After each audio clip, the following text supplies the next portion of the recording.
खबर डोडा से है, जहां डोडा के अनुसूचित जनजाति के लोगों ने डोडा मुख्यालय में एक कैंडल मार्च निकाला। ये लोग पहाड़ियों को एसटी श्रेणी में शामिल करने के फैसले का विरोध कर रहे थे।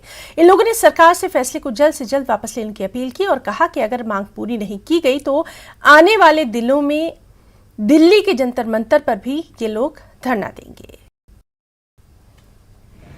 इस वक्त हमें पीसा जा रहा है। हम जुल्म के खिलाफ खड़े हुए और अपने हक की आवाज़ बुलंद करने के लिए खड़े हुए हैं। हमारी पीसफुल मोमेंट है, किसी सियासी तंजीम के साथ इसका कोई ताल्लुक नहीं है। ये सिर्फ़ और सिर्फ गुज्जर कम्युनिटी के लोग हैं और हम इस चीज़ के ख़िलाफ़ हैं कि गवर्नमेंट जो फैसले ले रही है गुज्जर कौम के ख़िलाफ़, ये फैसले बंद करे। हमें 47 से पहले के जुल्म में धकेला जा रहा है, क्योंकि हमारे साथ जो हमें गवर्नमेंट ने अपलिफ्ट करने के लिए 10% कोटा दिया गया था, अगर उसमें जम्मू कश्मीर की एलीट क्लासेस को दाखिल किया जाता है, फॉरवर्डेड लोगों को दाखिल किया जा रहा है, तो जो गरीब उसको कुचला जा रहा है।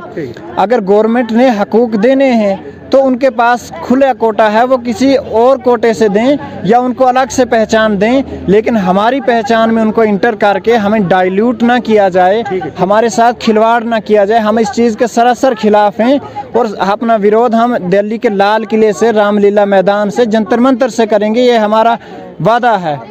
हमारी एसटी स्टेटस के साथ कुछ छेड़छाड़ की जा रही है। जो एक जीडी कमीशन रिपोर्ट तैयार की गई है ड्यूरिंग कोविड के दौरान, एक जीडी कमीशन तैयार की गई है जिसमें पहाड़ी लोगों को एसटी में शामिल किया। वो पहाड़ी लोग जो राजा और महाराजा हुआ करते थे, जो राजौरी के राजा हुआ करते थे, जिन्होंने जम्मू कश्मीर में हुकूमत की, आज उन लोगों को एसटी स्टेटस का दर्जा दिया जा रहा है।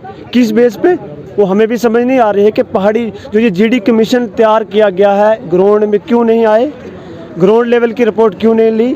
उन लोगों ने बंद कमरों में बैठ के रिपोर्ट तैयार की है। हम उसका अभिनंदन करते हैं, उसका कंडेम करते हैं कि उस रिपोर्ट को कैंसिल किया जाए, नए से रिपोर्ट तैयार की जाए। उन लोगों ने जम्मू या कि सिटी में बैठ के रिपोर्ट